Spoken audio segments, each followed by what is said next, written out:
আমি যখন ভাবির রুমে গেলাম, যখন আমি প্রস্তুত হচ্ছিলাম তখন কাজের মেয়ে দেখে ফেলে। ওর বয়স বেশি না, 14-15 হবে। তারপর কাজের মেয়ে বলল, আমি সাহেব বাড়িতে আসলে সব বলে দিব। আমি বললাম, তুই কি চাস তোকে সব দিব, তারপরও তুই আমাদের গোপন কথা বলবি না? কাজের মেয়ে তখন বলল, আমি চাই আমার সাথে এক রাত। বাকিটা গল্পতেই শোনাচ্ছি। আমি 22 বছরের যুবক, একটা ঔষধ কোম্পানিতে মেডিকেল রিপ্রেজেন্টেটিভ চাকরি করতাম। চাকরির কারণে আমাকে সবসময় ডাক্তারদের ভিজিট করতে হতো। একদিন বড় শহরের এক নামকরা হার্টের ডাক্তারের চেম্বারে গেলাম তাকে ভিজিট করতে।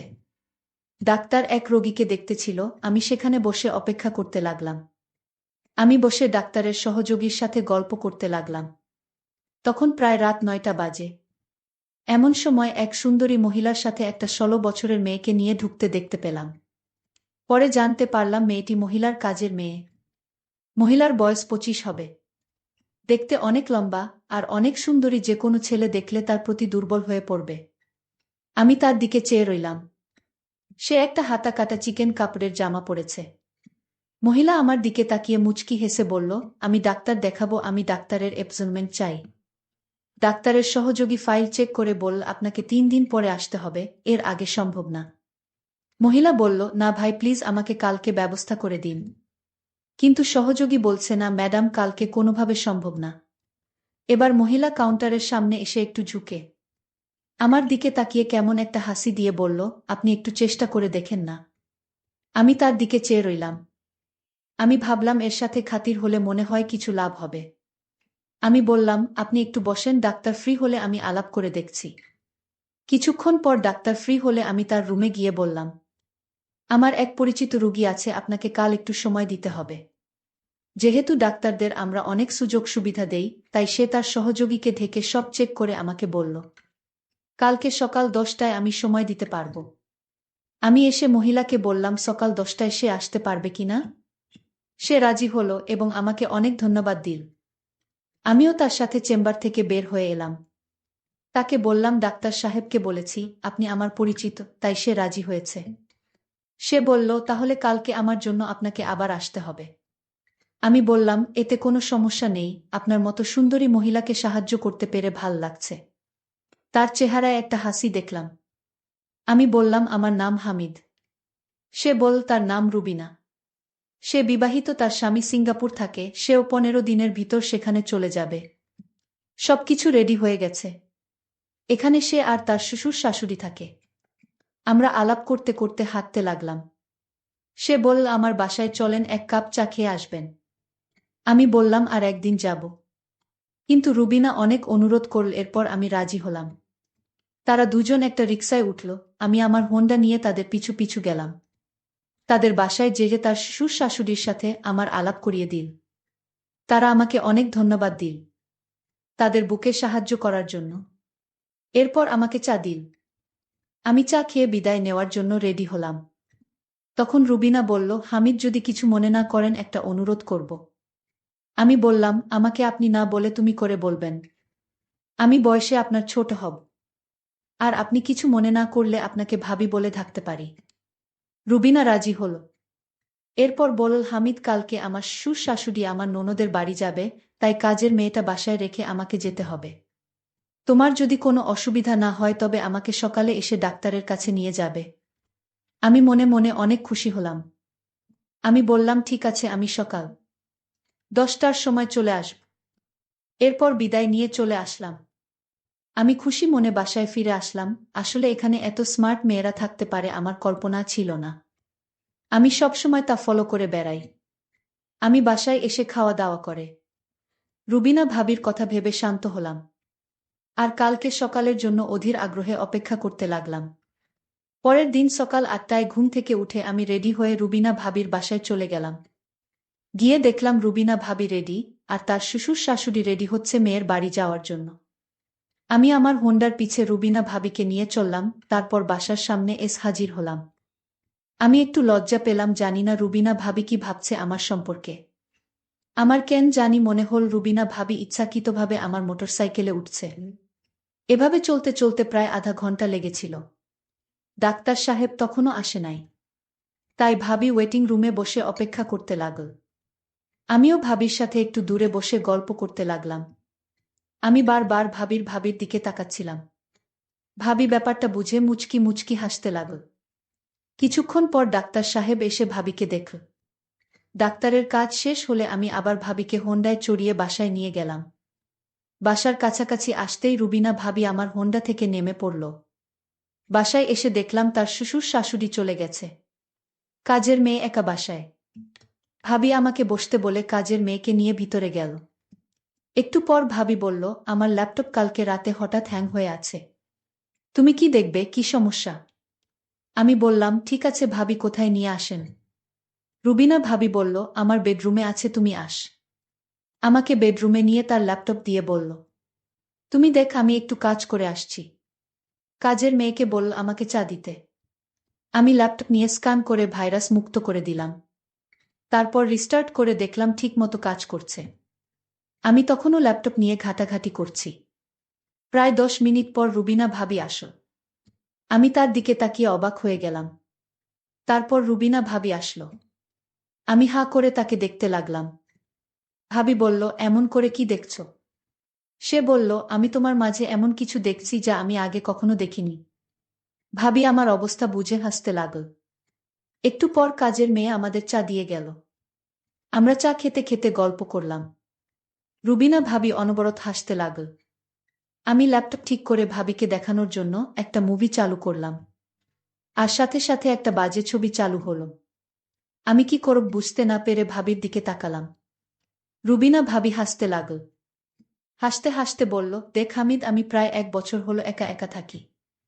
আমারও তো কিছু পেতে ইচ্ছে করে। কালকে তোমাকে ডাক্তারের চেম্বারে দেখে আমার ভিতরে কেমন জানি করছে। তোমাকে নিয়ে আমার মনের ভিতর একটা আশা জাগল। আমি ল্যাপটপ বন্ধ করে উঠে দাঁড়ালাম। রুবিনা ভাবি হেসে উঠে গিয়ে রুমের দরজা বন্ধ করে দিল।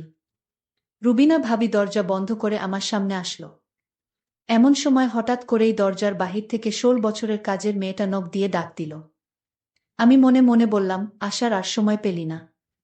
রুবিনা ভাবিকে কাজের মেয়ে বলল, আপনি ওনাকে নিয়ে এখানে কি করছেন?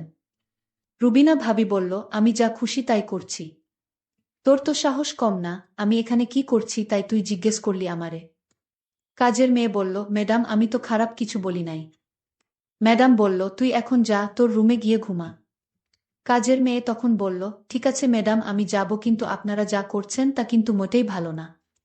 সাহেব বাড়িতে আসলে আমি সব বলে দিব। কাজের মেয়ের মুখে এইসব কথা শুনে আমার মেজাজটা এত খারাপ হলো। আমি বললাম, এই ছোট লোক, আমি এখানে কি করছি যে তুই আমার স্বামীকে বলবে? ম্যাডাম, আপনি তো ভালো করে জানেন কি করতে চাইছেন।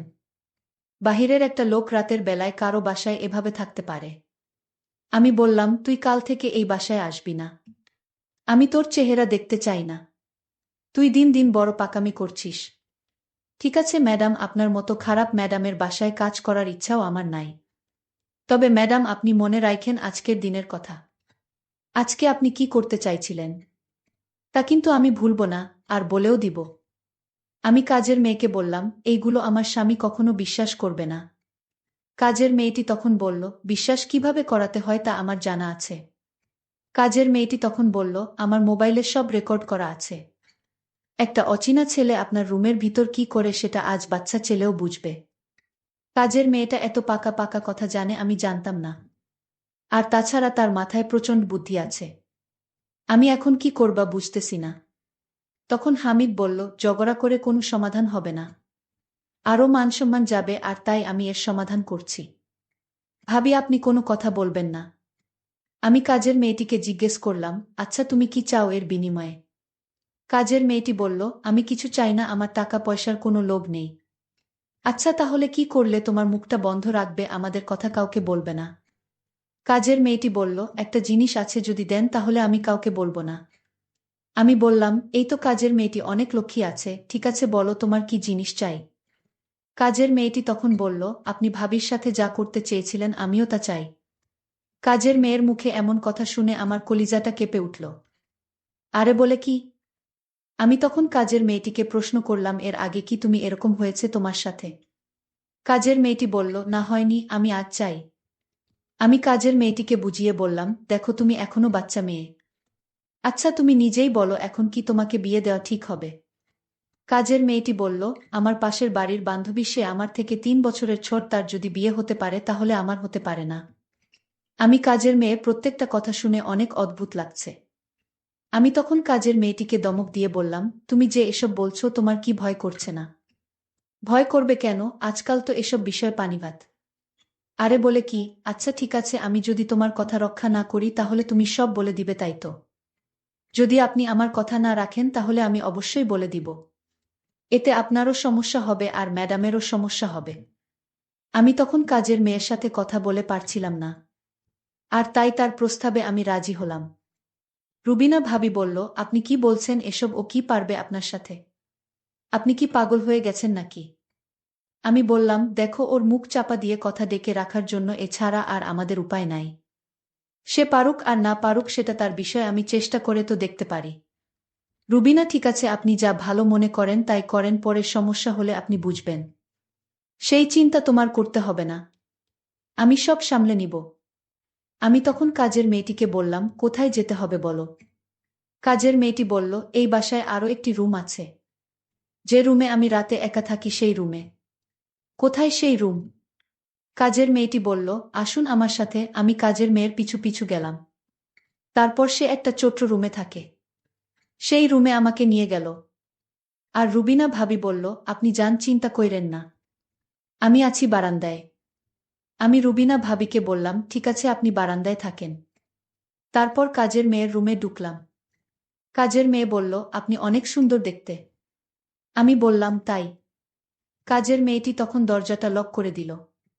আমি হামিদকে বললাম, দেখুন, আমি দরজাটা নক করে ঠিক করিনি। সে বলল, উত্তম কাজ করেছ। কাজের মেয়েটি তখন বলল, আপনার সাথে হওয়ার আগে আপনি আমার হাতের তৈরি করা চা খাবেন না?